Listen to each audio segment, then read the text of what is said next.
పెరుగు పచ్చడి ఒకసారి ట్రై చేయండి అండి, చాలా టేస్ట్గా ఉంటుంది. పిల్లలు మాత్రం చాలా ఇష్టంగా తింటారు. ఓకేనా, మరి వీడియోలోకి వెళ్ళిపోదామా. హాయ్ అండి, నమస్తే. ఈరోజు మంచి పెరుగు పచ్చడి చూపించిపోతున్నానండి. అదేంటంటే అదేనండి బంగాళదుంపతో పెరుగు పచ్చడి. చాలా బాగుంటుంది, టేస్ట్ కూడా చాలా అదిరిపోతుంది అనమాట. ముందుగా ఏం చేయాలంటే ఉడికించిన బంగాళదుంపలు ఉంటాయి కదా, అవి మెత్తగా చేసుకోవాలండి. నేనైతే ఒకటి తీసుకుంటున్నాను, ఈ సైజ్ అయితే సరిపోద్ది మనకి. ఇలా మెత్తగా ఇలా చిదుముకోవాలండి. మీకు కొంచెం ఎక్కువ కావాలనుకుంటే పెద్దది ఒకటి తీసుకుంటే సరిపోతుంది, లేదు కొంచెం చాలంటే ఈ సైజు, లేదంటే 2 వేసుకుంటే సరిపోతుంది అనమాట. ఓకేనా, ఇవి చిదుముకున్నాం కదా. ఇప్పుడు ఇందులో మనము 1/2 టీ స్పూను సాల్ట్ వేసుకున్నానండి. అలాగే 1 కప్పు తురిమిన క్యారెట్ తీసుకున్నాను. చాలా బాగుంటుంది ఇలా చేస్తే. ఇదంతా మనము ఒకసారి కలుపుకుందామండి. ఇది సాల్ట్ గట్ట వేసుకున్నాం కదా.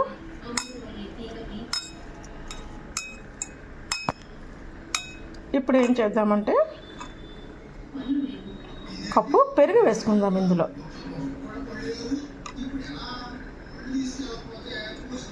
మీకు చిక్కగా కావాలంటే చిక్కగా చేసుకోవచ్చు, లేదంటే కొంచెం వాటర్గా చేసుకోవాలంటే వాటర్గా చేసుకోవచ్చు.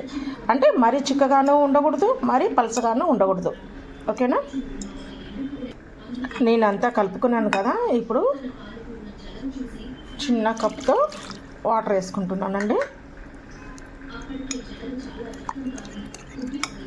చాలా బాగుంటుందండి, ఒకసారి మీరు తప్పకుండా ట్రై చేయండి. వేడి వేడి అన్నం వేసుకుంటే అసలు ఎంత కమ్మగా ఉంటుందంటే అంత కమ్మగా ఉంటుంది. పిల్లలు చాలా ఇష్టంగా తింటారండి ఇలా చేస్తే. ఇప్పుడే మనము 1/2 టీ స్పూన్ జీలకర్ర పొడి, 1 స్పూన్ ధనియాల పొడి వేసుకుందాం ఇందులోనే. ఓకేనా, ఇది వేయించి పెట్టిందండి, పచ్చిది వేయబాకండి మీరు. వేయించినవి వేసుకుంటే టేస్ట్ బాగుంటుంది. ఇది కూడా ఒకసారి కలుపుకుందాము.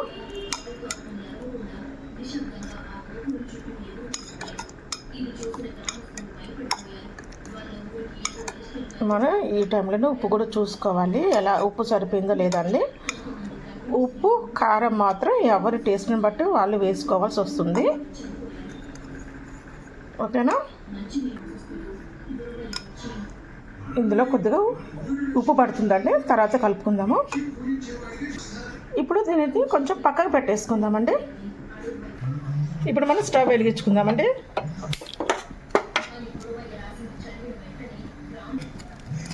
కడాయి అయితే వేడెక్కిపోయిందండి. ఇందులో మనం సరిపడే ఆయిల్ అయితే వేసుకుందాము. మనము నేను 3 టేబుల్ స్పూన్ తీసుకున్నాను. ఆయిల్ కూడా కాయింది కదా. ఇప్పుడు ఎండుమిరపకాయలు వేసుకుంటున్నాను. అలాగే పోపు దినుసులు కూడా వేసుకుంటున్నాను. ఆవాలు, జీలకర్ర, మినపప్పు, శనగపప్పు వేసుకున్నాను కదా. ఇవి వేగిపోతున్నాయి కదండి, ఇవి కూడా చక్కగా.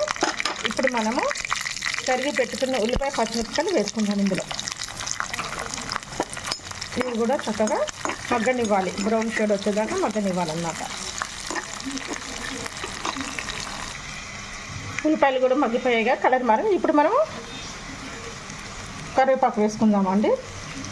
అలాగే కొద్దిగా పసుపు వేసుకుందాం అందులో.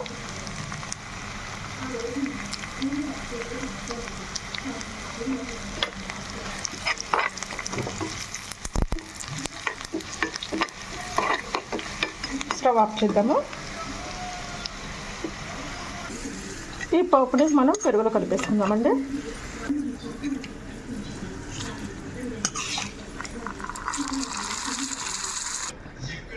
పోపు వేసుకున్నాం కదా. ఇప్పుడు అంతా కలుపుకోవాలండి.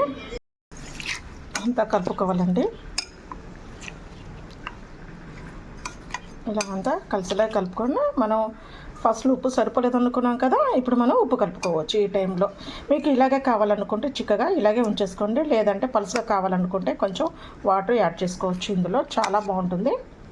పిల్లలు చాలా ఇష్టంగా తింటారండి. చిన్నపిల్లలు మాత్రం చాలా వాళ్ళకే ఇది అమృతం అనే చెప్పాలి ఇలా చేసి పెడితేను. చివరిగా కొంచెం కొత్తిమీర వేసుకుందాము. సాల్ట్ కూడా వేసుకుందాం ఇప్పుడే. ఓకేనా,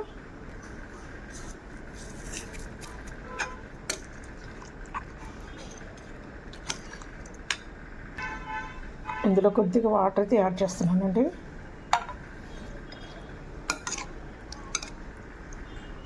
మీకు ఈ వీడియో కనుక నచ్చితే లైక్ చేయండి, షేర్ చేయండి, సబ్స్క్రైబ్ చేసుకోనండి. మరొక మంచి మంచి వీడియోస్ అయితే మీ ముందుకు వస్తాను. ఈ పెరుగు పచ్చడి కాదండి, చాలా రకాల పెరుగు పచ్చళ్ళు అయితే వచ్చు నాకు. మీకు ఏ పెరుగు పచ్చడి కావాలి, ఏ విధంగా కావాలి, మీరు కామెంట్ సెక్షన్లో కామెంట్ పెడితే నేను మీకు చూపిస్తాను. ఓకేనా?